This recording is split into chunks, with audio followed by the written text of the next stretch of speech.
মুখ্যমন্ত্রী ডক্টর হিমন্ত বিশ্ব শর্মার zero tolerance নীতিকে বুড়ো আঙুল দেখিয়ে দুর্লভচড়া ব্লকের পাতিয়ালা গাঁও পঞ্চায়েতে চলছে ব্যাপক অনিয়ম ও মাফিয়াতন্ত্র। ১৫তম অর্থ কমিশনের প্রায় ৫.৫ লক্ষ টাকা ব্যয়ে একটি কমিউনিটি হল নির্মাণ করা হচ্ছে সম্পূর্ণ অস্বাস্থ্যকর পরিবেশে একটি আবর্জনার স্তূপ বা ডাস্টবিন ঘরের সাথে জোড়া লাগিয়ে। শুধু তাই নয়, পঞ্চায়েতের সীমানা প্রাচীর নির্মাণে নিয়মমতো রড সিমেন্টের কংক্রিট দিয়ে মজবুত লিন্টন দেওয়ার কথা থাকলেও দুর্নীতি ঢাকতে স্রেফ ইট বিছিয়ে কাজ চালানো হয়েছে। সরকারি নিয়মকে তোয়াক্কা করে নির্মাণস্থলে রাখা হয়নি কোনো তথ্যফলক বা সাইনবোর্ডও। স্থানীয় বিজেপি নেতা তথা জিপি সভাপতি রহিমউদ্দিনের চোখের সামনেই এমন হরিলুট চললেও তিনি কার্যকর কোনো পদক্ষেপ নেননি বলে অভিযোগ। এছাড়া জিপি সচিব মনোজ সিনহার বিরুদ্ধেও কার্যালয়ে অনুপস্থিত থাকা এবং কাজের এস্টিমেট বা তথ্য চাইতে দায়িত্বজ্ঞানহীন অজুহাত দেওয়ার অভিযোগ উঠেছে।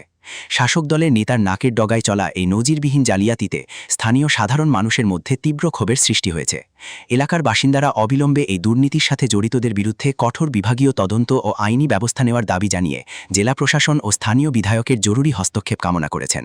টাকা আইছি 15 ফাইন্যান্সের টাকা মানে সরকারে পাঁচলা জীবিত বেজান টাকা দেন, কিন্তু 5 লাখ টাকা দিছে মানে সরকারে কমিউনিটি মানে কমিউনিটি হল বনার লাগি গিয়া দেখলাম মানে ডাস্টবিনের আধা ওয়াল হইল গিয়া কমিউনিটি হল তে ইন্দিরা বা প্রধানমন্ত্রী গড় বনি যায় 1.5 লাখ টাকার আইন 5 লাখ টাকার কিতা খাম আমি তো দেখে হতভম্ব অবাক লাগ গেলাম। তো এটা ইঞ্জিনিয়ার সাহেবর মানে সরকারও গাইডলাইন হিসাবে ইঞ্জিনিয়ার সাহেব এটা দেখভাল করুক তার কাছে অনুরোধ করি।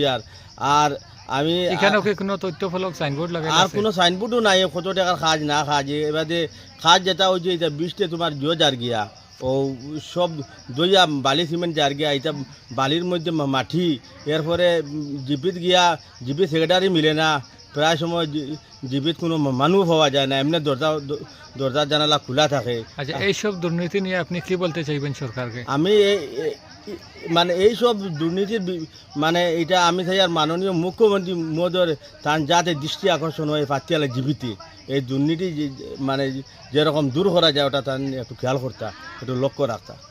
বলছি কমিটি হলো ভালো নয়, গার্ডওয়ালগুলোর উপরে ভালো না, গার্ডওয়ালগুলো দইয়া লইয়া গেছে, আর উপরে বিম সিম না ইট দিয়ে দিতে আছে বিম। আর দৃষ্টি আকর্ষণ বিমন্ত মামাকে বলছি